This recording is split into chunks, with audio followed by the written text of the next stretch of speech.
Doppler study of আমরা যদি মানে অ্যাবডোমিনাল ভেসেল বলি, অ্যাবডোমিনাল ভেসেল বলতে আসলে আমরা যে ভেসেলগুলো বলি সেটা তো মূলত হচ্ছে লিভারের যে ভেসেলগুলো, hepatic vein, hepatic artery, portal vein, inferior vena cava, abdominal aorta. হ্যাঁ, এই কয়েকটা ভেসেলকে আমরা মূলত হচ্ছে অ্যাবডোমিনাল ভেসেলস যেগুলো বলি সেগুলো। ঠিক আছে, তাহলে প্রথম যেটা আপনাদের এখানে দেয়া আছে সেটা হচ্ছে অ্যাবডোমিনাল অ্যাওর্টা।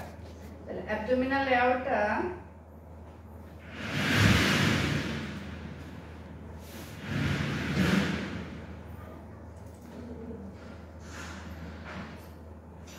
ওপেন হতে থাকুক। প্রথম জিনিস হচ্ছে আমরা অ্যাবডোমিনাল এই যে ভেসেলস গুলো করব, হ্যাঁ, কেন করি? মূলত করি হচ্ছে যে কোনো ধরনের অ্যাথেরোস্ক্লেরোটিক চেঞ্জ তো আসছেই, তাই না?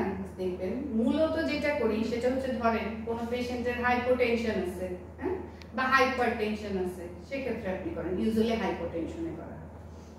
তারপরে ধরেন অ্যাওর্টিক অ্যানিউরিজম সাসপেক্ট করতেছেন, সেক্ষেত্রে আপনি করতে পারেন। হ্যাঁ, আবার ধরেন হচ্ছে আপনি কোনো এক্সট্রিমিটিতে পালস পাচ্ছেন না বা কোথাও কোনো ইয়েতে উইক আপনার ভেলোসিটি পাচ্ছেন, তাহলে সেক্ষেত্রে আমরা কি করি? অ্যাবডোমিনাল ভেসেলস গুলো ইভালুয়েট করতে করি। অনেকে বলে যে আমার এই লাস্টের 3 ফিঙ্গারের নামনেস হচ্ছে, সেক্ষেত্রে কি অ্যাবডোমিনাল? হ্যাঁ, সেক্ষেত্রে আমরা কি করি? অ্যাবডোমিনাল ডপলার গুলো, অ্যাবডোমিনাল ভেসেল গুলো ইভালুয়েট করি। ঠিক আছে, আচ্ছা, কিন্তু ম্যাডাম এটা তো আলনার নার্ভ দিয়ে যায় না, তাহলে আপনারা সাধারণত মূল ইন্ডিকেশন হচ্ছে অ্যাবসেন্ট পালস। যদি এক্সট্রিমিটিতে আমরা পালস না পাই, অ্যাবসেন্ট থাকে, যদি কোথাও অ্যাবসেন্ট পালস থাকে, তাহলে সেক্ষেত্রে হচ্ছে আমরা অ্যাবডোমিনাল ভেসেল গুলো ইন্ডিকেট করি যে অ্যাবডোমিনাল ভেসেল গুলো করবেন।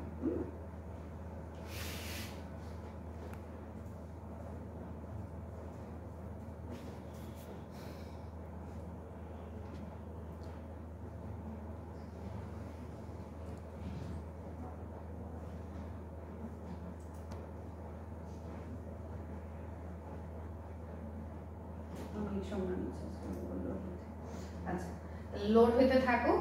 আমরা ফার্স্ট থিং যেহেতু অ্যাবডোমিনাল অ্যাওর্টা করব, অ্যাবডোমিনাল অ্যাওর্টা আপনারা প্যানক্রিয়াস যখন করছেন, প্যানক্রিয়াসের ঠিক বডির নিচেই আমরা কি পাইছি? অ্যাবডোমিনাল অ্যাওর্টা পাইছি, তাই না? মনে আছে? প্যানক্রিয়াসের ঠিক একটা ল্যান্ডমার্ক ছিল, প্যানক্রিয়াসের বডির একটা ল্যান্ডমার্ক হচ্ছে অ্যাবডোমিনাল অ্যাওর্টা।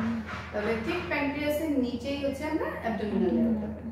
অ্যাবডোমিনাল অ্যাওর্টার এক্সটেনশন হচ্ছে thoracic 1 থেকে thoracic 12 থেকে শুরু হয়ে আপ টু লাম্বার 4 পর্যন্ত সে রিচ করে। ঠিক আছে, তাহলে thoracic এক্সটেনশন হচ্ছে thoracic 12 টু লাম্বার 4। এটা ছবি দেই, যে কোনো একটা ছবি। অ্যাবডোমিনাল অ্যাওর্টার কি আছে? এই যে দেখেন, ডানে বায়ে উপরে, মানে সামনে পেছনে এবং নিচে সব দিকেই তার কি আছে? ব্রাঞ্চেস আছে। হ্যাঁ, ভেন্ট্রাল ব্রাঞ্চ আছে, ডর্সাল ব্রাঞ্চ আছে, তারপরে হচ্ছে ল্যাটারাল ব্রাঞ্চেস আছে, টার্মিনাল ব্রাঞ্চেস আছে অ্যাবডোমিনাল অ্যাওর্টা। তাহলে এই ব্রাঞ্চেস গুলো কি কি? দেখেন, ভেন্ট্রাল ব্রাঞ্চেস হচ্ছে coeliac trunk, superior mesenteric artery, inferior mesenteric artery, এগুলো হচ্ছে সামনের দিকে থাকে তিনটা। ডর্সাল ব্রাঞ্চ হচ্ছে লাম্বার এবং median sacral artery. Lateral branch হচ্ছে inferior phrenic, middle suprarenal, renal এবং গোনাডাল। আর টার্মিনাল ব্রাঞ্চ হচ্ছে কমন ইলিয়াক আর্টারিজ। তাহলে এগুলো হচ্ছে অ্যাবডোমিনাল অ্যাওর্টার এই যে ব্রাঞ্চ। দেখেন, এই যে তিনটা ভেন্ট্রাল ব্রাঞ্চ, হ্যাঁ, এই যে দুটো টার্মিনাল ব্রাঞ্চ, আর এই যে ল্যাটারাল ব্রাঞ্চ, এগুলোর নাম আমি বললাম ল্যাটারাল ব্রাঞ্চ। ডর্সাল ব্রাঞ্চটা এই ছবিতে দেখা যাচ্ছে না। তাহলে এই হচ্ছে ব্রাঞ্চেস অ্যাবডোমিনাল অ্যাওর্টার। এখন আসেন হচ্ছে অ্যাবডোমিনাল অ্যাওর্টার ক্যালিবার, মানে লুমেনটা কত বড়, কোথায় কতটুকু। তাহলে প্রথমেই যেটা দেয়া আছে দেখেন, varies with age, sex and build, মানে আমাদের প্রত্যেকের বয়স, আমরা সেক্স এবং আমাদের শরীরের বিল্ড অনুযায়ী আমাদের কি করে? এই যে ক্যালিবারটা ভ্যারি করে, এবং সাথে সাথে কি করে? ভ্যারিজ এট ডিফারেন্ট লেভেল। আমার অ্যাবডোমিনাল অ্যাওর্টার তিনটা লেভেল করি আমরা, সেই তিনটা লেভেলেও তার কি ক্যালিবার 3 ধরনের হয়। তাহলে সেই লেভেলগুলো কি? সেই লেভেল হচ্ছে দেখেন, above the renal arteries, মানে দুই পাশে আমি বলছি রেনাল আর্টারি যে এই যে দেখেন বলছিলাম যে ল্যাটারাল ব্রাঞ্চ হচ্ছে কি রেনাল আর্টারিজ। তাহলে দুই পাশের যে রাইট রেনাল আর্টারি এবং left renal artery, right side দিয়ে যায় right renal artery, left side দিয়ে যায় লেফট রেনাল আর্টারি। তাহলে এই রেনাল আর্টারিজে এই যে তাহলে এই রেনাল আর্টারিজের উপরের পোরশনটা একটা, এই যে দুই পাশে এই যে একটা, এই যে এটা একটা, এটা হচ্ছে রাইট রেনাল আর্টারি আর এটা হচ্ছে লেফট রেনাল আর্টারি। তাহলে রেনাল আর্টারির উপরের একটা অংশ, নিচের একটা অংশ। তাহলে কি বললাম? above the renal artery, below the renal artery। আরেকটা কোথায়? above the bifurcation, মানে হচ্ছে ঠিক এই যে দুই ভাগে ভাগ হয়ে গেল ঠিক তার এই জায়গাটায়। তাহলে তিনটা জায়গায় আমরা ক্যালিপার মেজার করি। কোথায় কোথায়? একটা হচ্ছে above the renal artery, একটা হচ্ছে below the renal artery, আর একটা হচ্ছে bifurcationের উপরে, হ্যাঁ, just above the bifurcation। তাহলে কি কি হলো দেখেন, রেনাল আর্টারিজ এর উপরে হচ্ছে 22 মিলিমিটার, মানে যত নিচে যায় তার ক্যালিপার ছোট হতে থাকে। উপরের দিকে ক্যালিপার বাড়ে, যত নিচে যেতে থাকে আস্তে আস্তে তার লুমেন ছোট হতে থাকে, হ্যাঁ। তাহলে প্রথমটা দেখেন হচ্ছে above the renal arteries হচ্ছে 22 millimetre, below the renal arteries এ গিয়ে কত হলো 18 মিলিমিটার, আর just above the bifurcation হচ্ছে 15 মিলিমিটার। এই ছবিটা তাহলে উপরের অংশটা কি থাকে, সে একটু মোটা থাকে, আস্তে আস্তে আস্তে আস্তে কি হতে থাকে, ন্যারো হতে থাকে। তাহলে 22, 18 আর 15, এই তিনটা হচ্ছে তার ক্যালিপার। আমরা এই তিনটা মেজার করি, এই তিনটা লেভেলে ক্যালিপার মেজার করি। তাহলে এটা গেল হচ্ছে ক্যালিপার। এখন আসেন হচ্ছে স্পেকট্রাম। স্পেকট্রামের ক্ষেত্রে এই যে আপার লেভেলে হচ্ছে বাইফেজিক, আর বিলো যেটা রেনাল আর্টারিজ, মানে অ্যাবভ দ্য রেনাল আর্টারিজ যদি আপনি নেন তাহলে সেক্ষেত্রে তার স্পেকট্রাম পাবেন বাইফেজিক, আর বিলো দ্য রেনাল আর্টারিজ যদি নেন তাহলে সে absent diastole with reverse flow. তাহলে তার কি পাবেন, ডায়াস্টোলটা পাবেন না, সাথে কি পাবেন, একটা রিভার্স ফ্লো পাবেন।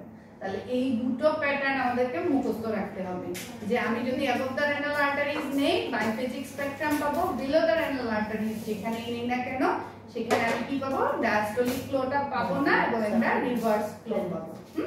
এটা হচ্ছে নরমাল স্পেকট্রাম। এখন আসেন হচ্ছে যেটা আমি বলছিলাম যে অ্যাওর্টার মূল জিনিস হচ্ছে, অ্যাওর্টা আমরা দেখি বা আমার অ্যাবডোমিনাল ভেসেলের one of the most indication হচ্ছে অ্যাওর্টিক অ্যানিউরিজম, এবং এটা একটা medical emergency. Aortic aneurysm diagnosis করতে না পারাটা হচ্ছে আসলে একটা লাইফ থ্রেটেনিং অবস্থায় নিয়ে যাওয়া পেশেন্টকে, তাই না? অ্যাওর্টিক অ্যানিউরিজম যদি রাপচার হয় তাহলে পেশেন্ট কি হবে, ইসকিমিয়া হবে, মারা যাবে। তাহলে অ্যাওর্টিক অ্যানিউরিজমটা আমাদের জন্য একটা ভাইটাল ডিটেকশন, আমাদেরকে ডিটেক্ট করতেই হবে। এখন অ্যাওর্টিক অ্যানিউরিজম ডিটেকশন না করতে পারার মূল কারণ হচ্ছে, আমি কি বলছিলাম, অ্যাওর্টা জাস্ট প্যানক্রিয়াসের নিচ থেকে শুরু হয়, হ্যাঁ। তাহলে অ্যাওর্টা যখন সোলেন হয়, অ্যাওর্টিক অ্যানিউরিজমের প্রথম জিনিস কি, যেহেতু এটা একটা অ্যানিউরিজম, অ্যানিউরিজম জিনিসটা কি, ছবি দেখা একটা,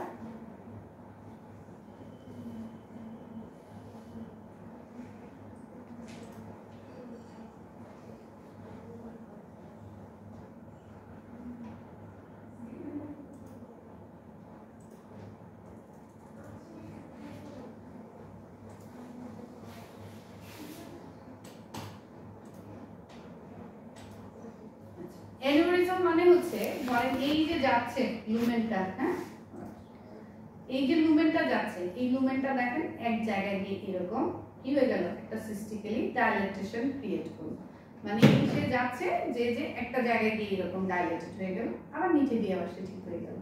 তাহলে একটা জায়গায় কি করলো, এরকম একটা সিস্টিক্যালি ডাইলেটেড এরিয়া ক্রিয়েট করলো। কোথায়, তার প্যাসেজে কিন্তু, হ্যাঁ, সেই যে যাচ্ছে এই প্যাসেজেই একটা জায়গায় এসে কি ডাইলেটেড হলো, আবার সে প্যাসেজটা কন্টিনিউ করলো। এটা হচ্ছে কি, অ্যাওর্টিক অ্যানিউরিজম। এই অ্যানিউরিজমটা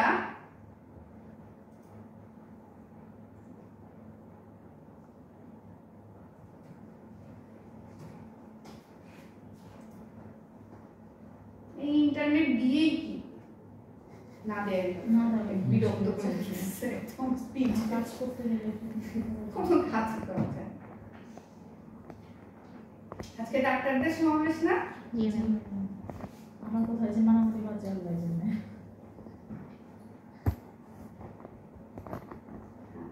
এই যে এইটা হচ্ছে, এগুলো হচ্ছে অ্যান্ড্রয়েড। এই যে দেখছেন কি বলছিলাম যে এটা হচ্ছে রেগুলার আমার অ্যাওয়ার্ডটা। এখানে দেখেন কি হয়েছে, অ্যাওয়ার্ডটা এই যে তার নিজস্ব চলার ফাঁকে কি হয়ে গেছে, এই যে সিস্টিক্যালি দুটো জায়গায় ডাইলেটেড হয়ে গেছে। হ্যাঁ, তাহলে এটা হচ্ছে অ্যানিউরিজম। এখন যদি ধরেন এই রকম হয়ে সে একটা ওয়াল থেকে এরকম বাইরে গেল, সেটা কিন্তু অ্যানিউরিজম না, সেটা সিউডো অ্যানিউরিজম। হ্যাঁ, তার প্যাসেজের মধ্যে সে যদি সিস্টিক্যালি ডাইলেটেড হয় সেটা কিন্তু অ্যানিউরিজম। আর যদি যদি দেখেন যে সে যাচ্ছে কিন্তু একটা পাশ দিয়ে একটু বাল্জ হয়ে গেছে, এটা কিন্তু অ্যানিউরিজম না, সেটা সিউডো অ্যানিউরিজম। ম্যাম রেকর্ড দিয়েছেন? তাহলে এই হচ্ছে অ্যাওর্টিক অ্যানিউরিজম। এখন অ্যাওর্টিক অ্যানিউরিজমের ক্ষেত্রে আমাদের আমি যেটা বলছিলাম যে অ্যাওর্টিক অ্যানিউরিজম যদি থাকে তাহলে প্রথম জিনিস হচ্ছে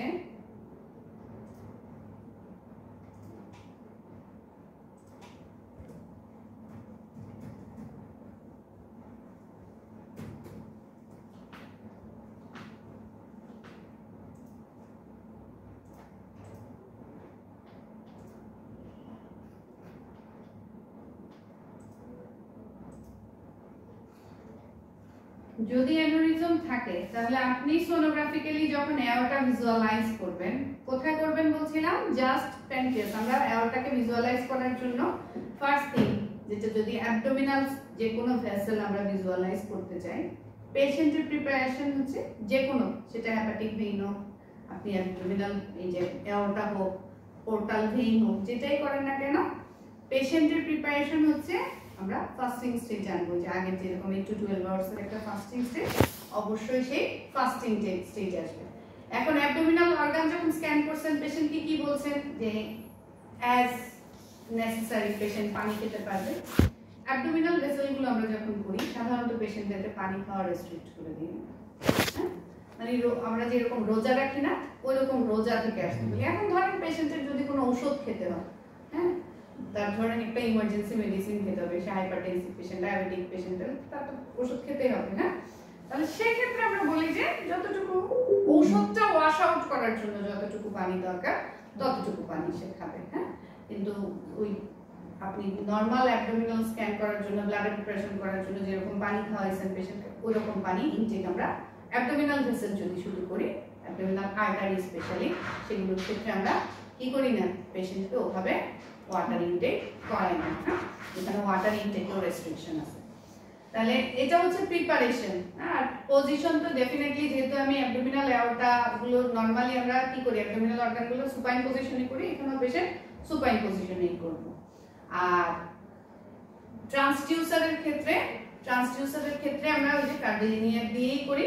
অ্যাবডোমিনাল ভেসেল যেগুলো সবগুলোই আমরা কি করি, কার্ডিলিনিয়ার দিয়ে করি, লিনিয়ার দিয়ে সাধারণত করি।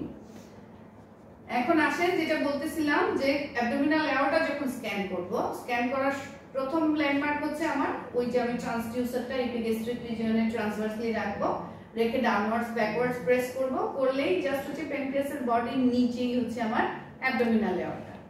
এখন অ্যাবডোমিনাল অ্যাওর্টা যেহেতু প্যানক্রিয়াসের বডির নিচে, সে যখন অ্যানিউরিজম হয় তখন ওই জায়গাটা সিস্টিক্যালি ডাইলেটেড হয়, হলে সে কি হয়, প্যানক্রিয়াসের দিকে যায়, তাই না? তখন মনে হয় প্যানক্রিয়াসের প্যাথোলজি। প্যানক্রিয়াস আমি কি বলছিলাম, সিস্ট হয়, প্যানক্রিয়াটিক সিউডোসিস্ট হয়, তাই না? তাহলে অ্যাওর্টিক অ্যানিউরিজমের মূল ঝামেলা হচ্ছে যেহেতু সে প্যানক্রিয়াসের ঠিক নিচে থাকে, আমরা সেটাকে অ্যাওর্টা না মনে করে মোর ফোকাস করি প্যানক্রিয়াসে। আমরা ভাবি যে এটা হয়তো প্যানক্রিয়াটিক একটা সিস্ট, এবং aortic aneurysm most frequently pancreatic cyst হিসেবে মিস ইন্টারপ্রিটেড হয়। হ্যাঁ, এটাই হচ্ছে সবচেয়ে বড় সমস্যা। তাহলে এই যে গ্রে স্কেলের লিমিটেশন, গ্রে স্কেল দিয়ে কিন্তু আপনি এটা প্যানক্রিয়াটিক সিস্ট না এটা অ্যাওর্টা সেটা কিন্তু স্পেসিফিক্যালি আলাদা করতে পারবেন না। তো যে কারণেই হচ্ছে আমাদের কি আসতেছে, ডপলার আসতেছে। তাহলে আপনি ডায়ালেটেশন দেখার জন্য তো আপনার আসলে ডপলারের দরকার নেই। হ্যাঁ, আপনি ডায়ালেটেড তো নিজেই দেখতে পাচ্ছেন যে একটা লুমেন ডায়ালেটেড হয়ে আছে। তাহলে মূল জায়গাটা কোথায়, মূল জায়গাটা হচ্ছে এটা আদৌ কোনো প্যানক্রিয়াটিক প্যাথোলজি কিনা, প্যানক্রিয়াটিক সিস্ট কিনা, নাকি আমার অ্যাওর্টার প্যাথোলজি সেটা ডায়াগনোসিস করা, ঠিক আছে? কারণ প্যানক্রিয়াটিক সিস্ট হলে আমার এত ঝামেলার কিছু নাই, কিন্তু অ্যাওর্টার যদি প্যাথোলজি হয়, আমি কি বলছি, এটা one kind of medical emergency. হ্যাঁ, তাহলে দেখেন আমি কি দিব, যদি প্যানক্রিয়াসের নিচে কোনো সিস্টিক্যালি ডাইলেটেড পোরশন পান, হোক না সেটা প্যানক্রিয়াসের সিস্ট, হ্যাঁ, আমার ফান্ডামেন্টাল জিনিস কি, আমাকে কালার দিতে হবে তার মধ্যে, ঠিক আছে? যদি সিস্ট হয় ডেফিনেটলি সে কোনো কালার নিবে না, কিন্তু যদি অ্যাওর্টা হয়, যদি অ্যানুরিজম হয়, তাহলে সেই ক্ষেত্রে দেখেন সে এই রকম ডাবল কালার একটা ফ্লো নেবে, দুটো কালার প্যানক্রিয়াসের নিচে ম্যাডাম, রাইট, একদম জাস্ট বিনিথ দ্য প্যানক্রিয়াস, এই যে এরকম দুটো ডাবল কালার ফ্লো নেবে, ঠিক আছে? আমরা যদি ডাইলেটেশন পাই তাহলে কি করব, কালার ফ্লো দিব অবশ্যই, এবং কালার ফ্লো দিলে যদি সে অ্যাওর্টিক অ্যানুরিজম হয় তাহলে তার কালার প্যাটার্নটা কি, এই যে এরকম ডাবল কালার। তার কারণ কি, তার কারণ হচ্ছে এই যে সোয়েলিং হচ্ছে, সোয়েলিং হলে কি হচ্ছে, এই সোয়েলিং এর দিকে আপনার যখন অ্যাবডোমিনাল অ্যাওর্টা থেকে ব্লাড যাচ্ছে, তখন সে নিচের দিকে নামতেছে, নামার পরে সে যখন ডাইলেটেড লুমেন পাচ্ছে, তাহলে সে কি করতেছে, দিক দিয়ে ঢুকতেছে, ঢুকে কিছু অংশ নিচের দিকে যাচ্ছে, কিছু অংশ আবার রিভার্স করতেছে, কারণ সে কি পাচ্ছে, এদিকে আরেকটা ডাইলেটেশন পাচ্ছে না, তাহলে কিছু অংশ নিচের দিকে নেমে যাচ্ছে, কিছু অংশ কি করতেছে, আবার উল্টা দিকে ঘুরতেছে।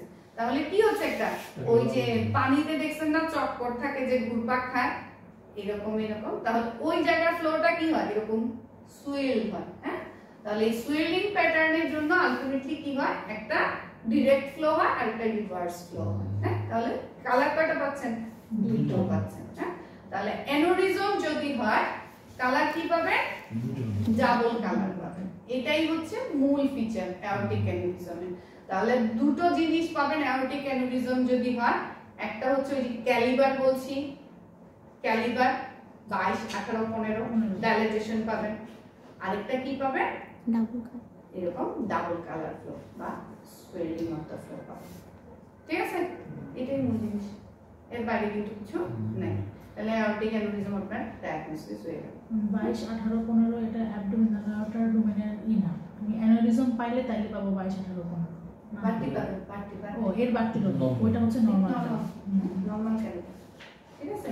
দেখবেন হচ্ছে লেভেল ওয়াইজ তার ক্যালিবার বড় হয়ে গেছে। ঠিক আছে, তাহলে এই হচ্ছে আপনার অ্যাবডোমিনাল অ্যাওর্টিক অ্যানুরিজম।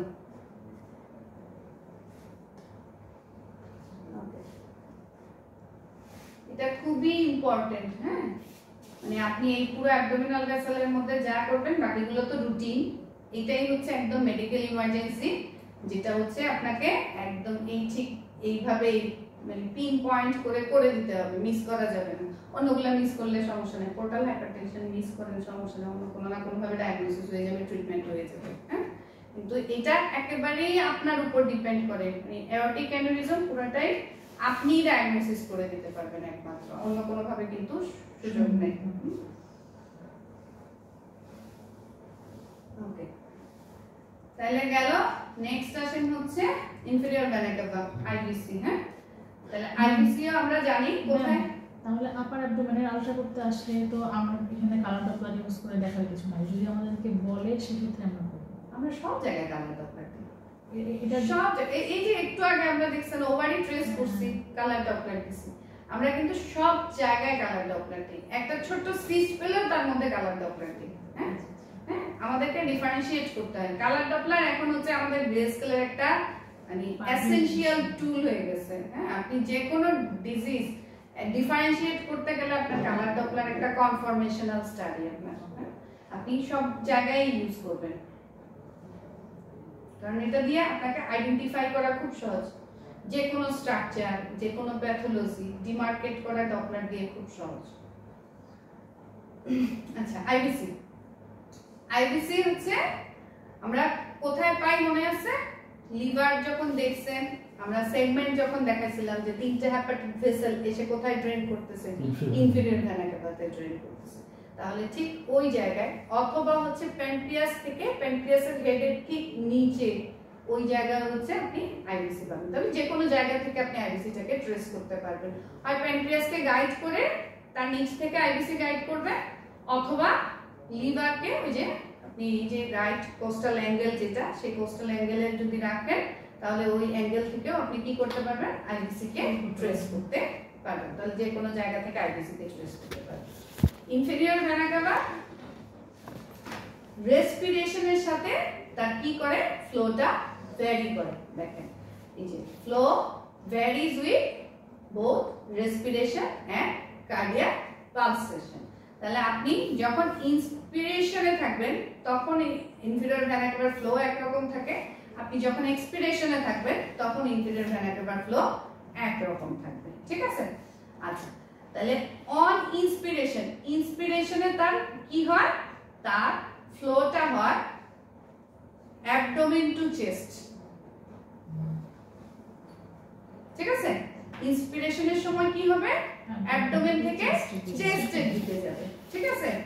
আচ্ছা, আর যখন এক্সপিরেশন হয় তখন চেস্ট থেকে অ্যাবডোমেনের দিকে যাবে।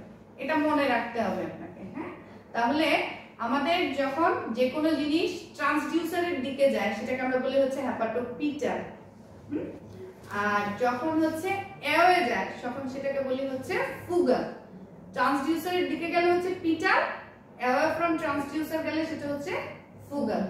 তাহলে সে যখন দেখেন ইন্সপিরেশনে কোথেকে যাচ্ছে, অ্যাবডোমেন থেকে চেস্টে যাচ্ছে, তাহলে দিকে যাচ্ছে না উল্টা যাচ্ছে, উল্টা যাচ্ছে। ঠিক আছে? ফুগাল। তাহলে ইন্সপিরেশনের সময় ফুগাল প্যাটার্নে পাবেন, এক্সপিরেশনের সময় পিটাল প্যাটার্নে পাবেন, মনে রাখতে হবে। হ্যাঁ, ঠিক আছে? তাহলে এটা হচ্ছে তার নরমাল ফ্লো ডিরেকশন। ওকে, এখন আসেন ইনফেরিয়র ভেনা কাভাতে আমরা কি পেতে পারি, ওই যে বলছিলাম যে থ্রম্বাস। অন্যান্য ভেসেলে আমরা মূলত যেটা সার্চ করি সেটা হচ্ছে কোনো থ্রম্বাস আছে কিনা, হ্যাঁ, ভেলোসিটি ফল করছে কিনা, কোনো থ্রম্বাস আছে কিনা। তাহলে আইভিসি তে কি পাবো আমরা, থ্রম্বাস পেতে পারি। ঠিক আছে? Usually extends from lower limb, নিচ থেকে আইভিসি পর্যন্ত এক্সটেন্ড করে। হ্যাঁ, আচ্ছা, তাহলে এখানে কি হইতে পারে, ইনফেরিয়র ভেনা কাভার আমরা লুমেন কত বলছিলাম, আইভিসি লুমেন অলমোস্ট 17, হ্যাঁ, অ্যারাউন্ড। হ্যাঁ, তাহলে হচ্ছে এইখানে যদি হয় তাহলে আলটিমেটলি তার কি হবে, যদি কোনো ধরনের থ্রম্বাস থাকে তাহলে লুমেনটা কি হবে, ক্যালিবার বড় হয়ে যাবে। তাহলে দেখবেন হচ্ছে ফার্স্ট থিং হচ্ছে তার ক্যালিবার বড় হবে। নেক্সট যেটা পাবেন সেটা হচ্ছে, আমি অলরেডি থ্রম্বাসের আপনাদেরকে প্যাটার্ন বলছি যে থ্রম্বাস কি হইতে পারে, অ্যানিকোইক থেকে শুরু করে হাইপারিকোইক পর্যন্ত যে কোনো প্যাটার্ন হইতে পারে। তাহলে লুমেনের মধ্যে কি পাবেন, ডাইলেটেশন, সাথে হচ্ছে অ্যানিকোইক টু হাইপারিকোইক যে কোনো ধরনের থ্রম্বাস পাবেন। সাথে ডপলার ফ্লো দিলে কি পাবেন, ফ্লো রিডাকশন পাবেন, মানে ওই যে জায়গায় থ্রম্বাস থাকবে সেই জায়গায় কোনো ফ্লোই পাবেন না। অন্যান্য জায়গায় দেখবেন ফ্লো আছে, ওই জায়গায় কোনো ফ্লো নাই। তাহলে থ্রম্বাস ডায়াগনোসিস হয়ে গেল আপনার। হ্যাঁ, তাহলে ইনফেরিয়র ভেনা কাভাতে এতটুকুই, এর বেশি দরকার নেই আপনাদের, যে ফ্লোটা ঠিক আছে কিনা, সেন্টিপিটাল যাওয়ার কথা সেন্টিপিটাল যাচ্ছে কিনা, সেন্ট্রিফুগাল যাওয়ার কথা সেন্ট্রিফুগাল যাচ্ছে কিনা, লুমেনের ক্যালিবার যাওয়ার কথা সেই ক্যালিবারে আছে কিনা, লুমেনের ফ্লো হোল লুমেন ফ্লো নিচ্ছে কিনা। ঠিক আছে? সিস্টেও তো আমরা কোনো ফ্লো পাই না, তাহলে সিস্ট আর থ্রম্বাস এই দুটোতে হচ্ছে কোনো ফ্লো পাবো না। এতে তো আর্টারিয়াল গুলোতে তো সাধারণত সিস্ট হয় না। হ্যাঁ, আমি অ্যানোরিজম বললাম হচ্ছে ডাইলেটেশন, এটা কিন্তু সিস্ট না, সিস্টিক্যাল ডাইলেটেশন। আচ্ছা, hepatic vein, hepatic vein already বলে ফেলছি যে তিনটা হেপাটিক ভেইন হয়, আমি যেগুলো তিনটা এসে কোথায় ড্রেন করে, আইভিসিতে ড্রেন করে। হ্যাঁ, ওই একই জায়গায় রাইট কোস্টাল অ্যাঙ্গেলে যদি ধরেন তাহলে তিনটা hepatic vein, middle hepatic, right hepatic এবং লেফট হেপাটিক, তিনটা হেপাটিক ভেইন আমাদের লিফ লাইক তিনটা স্ট্রাকচার ভিজুয়ালাইজ হয়। এখন আসে ফ্লো ডিরেকশন কি, ফ্লো ডিরেকশন হচ্ছে হেপাটোফুগাল। হ্যাঁ, ওয়েভফর্ম কি, ওয়েভফর্ম হচ্ছে ট্রাইফেজিক, যেহেতু এটা নিয়ারার টু হার্ট থাকে সেটা হচ্ছে ট্রাইফেজিক। যদি আপার লেভেলে নেন তাহলে ট্রাইফেজিক, যদি লোয়ার লেভেলে নেন মনোফেজিক পাওয়া যায়। ঠিক আছে? লেভেল যে কোথায় নিছেন আপনি সেই অনুযায়ী ডিপেন্ড করে যে কোনটা আসবে। হেপাটিক ভেইনের ক্ষেত্রে মূল যেটা সেটা হচ্ছে আমাদের জন্য, যদিও খুব রেয়ার, হ্যাঁ, সেটা হচ্ছে হেপাটিক ভেইন থ্রম্বোসিস বা বার্চিয়ারি সিনড্রোম। সবগুলোতে আমি বলছি মূল জিনিস হচ্ছে থ্রম্বাস। তাহলে হেপাটিক ভেইনের যদি থ্রম্বাস হয় তার মানে হচ্ছে হেপাটিক ভেইনের আউটফ্লো যদি অবস্ট্রাকশন হয়, সেটা মূলত যেটা হয় সেটা হচ্ছে বার্চিয়ারি সিনড্রোম হয়। এখন বার্চিয়ারি সিনড্রোম থিওরিটিক্যালি মুখস্থ করে রাখেন, খুবই রেয়ার কন্ডিশন, পাওয়া যায় না। তাহলে বার্চিয়ারি সিনড্রোমটা কি? বার্চিয়ারি সিনড্রোম বললাম হেপাটিক ভেইন থ্রম্বোসিস। এখন আসেন ক্লিনিক্যালি আমাদের পেশেন্টের, আমরা যখন বলি যে এই ক্লাসিক্যাল ট্রায়াড থাকে তিনটা, কি থাকে পেশেন্টের? যে একটা পেশেন্টের অ্যাবডোমিনাল পেইন থাকে, সাথে কি থাকে? অ্যাসাইটিস থাকে এবং হেপাটোমেগালি থাকে। তখনই আমরা অবশ্যই ওই পেশেন্টের কি করি? অন্যান্য ভেসেলগুলো আমরা স্ক্যান করি। তাহলে সেই ক্ষেত্রে আপনি কি পাবেন? বার্চিয়ারি সিনড্রোমের তিনটা টাইপিং হয়। টাইপিং এর মধ্যে দেখেন একটা হচ্ছে টাইপ 1, একটা হচ্ছে টাইপ 2, একটা হচ্ছে টাইপ 3। টাইপ 1 এ কি হয়? মানে সোনোগ্রাফিক্যালি কি পাবেন? যে এখানে পাবেন হচ্ছে ইনফেরিয়র ভেনা ক্যাভা অক্লুশন পাবেন, সাথে হচ্ছে হেপাটিক ভেইন অক্লুশন পেতেও পারে, নাও পেতে পারে, হ্যাঁ, with or without hepatic vein occlusion. Type 2 তে কি হয়? ইনফেরিয়র ভেনা ক্যাভা তো অক্লুডেড থাকে, সাথে মেজর হেপাটিক ভেইন যেগুলো সেগুলোও কি থাকে? অক্লুডেড থাকে। আর টাইপ 3 এর ক্ষেত্রে যেটা হয়, আমার আইবিসি অক্লুশনের সাথে সাথে একদম আমার যে হেপাটিক ভেইন এবং সাথে যে ছোট ছোট ট্রিবিউটারিজ গুলো আছে সেগুলো পর্যন্ত অক্লুডেড হয়ে যায়। মানে পুরো এই অংশ সিস্টেম যা আছে এই আইবিসি থেকে শুরু করে হেপাটিক ভেইনের পুরো অংশটাই কি হয়ে যায়? থ্রম্বাস দিয়ে অক্লুডেড হয়ে যায়। তাহলে এটা হচ্ছে টাইপ 3। তাহলে টাইপ 1 মানে হচ্ছে শুধু আইবিসি, হেপাটিক ভেইন হইতেও পারে, নাও হইতে পারে। টাইপ 2 আইবিসির সাথে হেপাটিক ভেইন মেজর ব্রাঞ্চ গুলো, আর টাইপ 3 তে হচ্ছে মেজর ব্রাঞ্চ সাথে হচ্ছে ছোট ছোট যে ব্রাঞ্চ আছে সেগুলো হচ্ছে অক্লুডেড হয়ে যায়। তাহলে এই তিনটা হচ্ছে আইবিসি আমার বার্চিয়ারি সিনড্রোমের টাইপিং। ঠিক আছে, টাইপিং এর সাথে সাথে অলরেডি আপনাদের চলেই আসছে আসলে সোনোগ্রাফিক্যাল ফিচার কি, তাই না? যে থ্রম্বাস পাবো, থ্রম্বাস, হ্যাঁ, যে থ্রম্বাস আমি কোথায় পাবো? থ্রম্বাস পাবো হচ্ছে মূলত হচ্ছে ইনফেরিয়র ভেনা ক্যাভা, সাথে হচ্ছে কোথায় পাবো? Hepatic vein. হ্যাঁ, এই দুই জায়গায় আমি থ্রম্বাস পাবো। ঠিক আছে, এগুলোতে সাধারণত কনফার্মেটরি হচ্ছে সিটি স্ক্যান। বার্চিয়ারি সিনড্রোম এগুলো কনফার্ম করে হচ্ছে আপনি যখন আপনার ফাইন্ডিং দিবেন সাথে সিটি স্ক্যান করবে পেশেন্টের। আচ্ছা, নেক্সট আসেন হচ্ছে পোর্টাল ভেইন। পোর্টাল ভেইনের নরমাল ফ্লো ডিরেকশন হচ্ছে হেপাটোপিটাল। এগুলো মুখস্থ রাখতে হবে যে কোনটার ফ্লো ডিরেকশন কোন দিকে, কোনটা হেপাটোফুগাল, কোনটা হেপাটোপিটাল, এগুলো মুখস্থ রাখতে হবে। তাহলে আইবিসি পোর্টাল ভেইনের হচ্ছে আইবিসি ছিল হচ্ছে হেপাটোফুগাল, আর পোর্টাল ভেইনের হচ্ছে হেপাটোপিটাল। ওকে, আর ভেলোসিটি কত? 13 টু 23 সেন্টিমিটার পার সেকেন্ড। এখানের ক্ষেত্রে এতগুলো একটু আগেগুলো দেখেন ভেলোসিটি বলি নাই, কিন্তু পোর্টাল ভেইনে যেহেতু আমি পোর্টাল হাইপারটেনশন ডায়াগনোসিস করব, তার মানে এটা ভেলোসিটির সাথে রিলেটেড, তো যে কারণে পোর্টাল ভেইনের ক্ষেত্রে আপনাকে ভেলোসিটিটা মুখস্থ করতে হবে যে নরমাল ভেলোসিটি কতটা? 13 টু 23 সেন্টিমিটার পার সেকেন্ড। ঠিক আছে, ফ্লো ডিরেকশন হেপাটোপিটাল, আর আমার স্পেকট্রাম হচ্ছে নিয়ারার টু হার্ট ট্রাইফেজিক আর অ্যাওয়ে ফ্রম হার্ট মনোফেজিক। এখন আসেন মূল ডায়াগনোসিস কি পোর্টাল ভেইনের জন্য? Portal hypertension. এগুলো থিওরি একদম মুখস্থ করে রাখতে হবে, আর প্র্যাকটিক্যালটা আমি দেখাই কি করি একটু দেখো। ঠিক আছে, বোঝানোর আসলে খুব বেশি কিছু নাই। পোর্টাল হাইপারটেনশনের ক্ষেত্রে একই জিনিস, মূল জিনিস কি পাবো আমরা? Decrease flow velocity in portal vein. তাহলে পোর্টাল হাইপারটেনশনের ক্ষেত্রে এই যে আমি ভেলোসিটি বললাম 13 টু 23, এটা কি হয়ে যাবে? কমে যাবে পোর্টাল হাইপারটেনশনের ক্ষেত্রে। আচ্ছা, ফার্স্ট থিং যেটা হচ্ছে পোর্টাল ভেইনের ক্যালিবার আমাদের কত ছিল? 13 বলছিলাম, 13 তাই না? দেখবেন হচ্ছে পোর্টাল ভেইনের ক্যালিবার বেড়ে যাবে, পোর্টাল ভেইনের ভেলোসিটি কমে যাবে। নেক্সট হচ্ছে marked pulsatility of the portal vein. আপনি দেখতেই পারবেন পোর্টাল ভেইনের পালসিটিলিটি বেড়ে গেছে। আচ্ছা, পোর্টাল ভেইনের আমি কি বলছিলাম? ফ্লো ডিরেকশন হচ্ছে নরমাল হেপাটোপিটাল। যদি আপনার পোর্টাল হাইপারটেনশন হয় সেক্ষেত্রে কি হবে? হেপাটোফুগাল। আচ্ছা, এখন আসেন পোর্টাল ভেইনের আমরা কি করি? পোর্টাল হাইপারটেনশনও গ্রেডিং করি। হ্যাঁ, বার্চিয়েরি সিনড্রোমের মতো পোর্টাল হাইপারটেনশনের গ্রেডিং হয়। Grade 1, grade 2, grade 3। যত গ্রেড প্রোগ্রেস করতে থাকে পোর্টাল ভেইনের ভেলোসিটি তত কমতে থাকে। তাহলে দেখেন আমার ছিল 13 পর্যন্ত, তাই না? তাহলে এখন দেখেন লোয়ার লিমিট কত ছিল? 13। তাহলে দেখেন কমে গেলে কত হবে? 9 to 12 গ্রেড 1 এর ক্ষেত্রে। গ্রেড 2 এর ক্ষেত্রে 6 to 9, আর গ্রেড 3 পোর্টাল হাইপারটেনশন যদি হয় তাহলে ভেলোসিটি একেবারেই ফল করে <6। ঠিক আছে?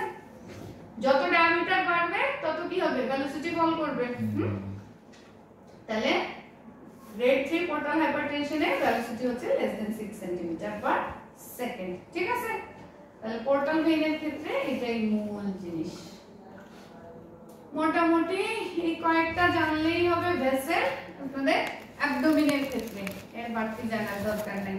আর থ্রম্বাসটা আসলে সবগুলোর জন্যই একই রকম, মানে সেটা যদি পোর্টাল ভেইনে হয় একই রকম, হেপাটিক ভেইনে হয় একই রকম, আইবিসি যদি হয় তাও একই রকম। সবগুলোতেই থ্রম্বাসের চেহারা এক, তাই না? যা বলছিলাম যে লুমেনের ডাইলেটেশন করাবে, সাথে হচ্ছে অ্যানিকুইক টু হাইপারিকুইক যে কোনো কালারের থ্রম্বাস থাকবে, আপনার লুমিনাল রিডাকশন করা। ঠিক আছে? চলো দেখি।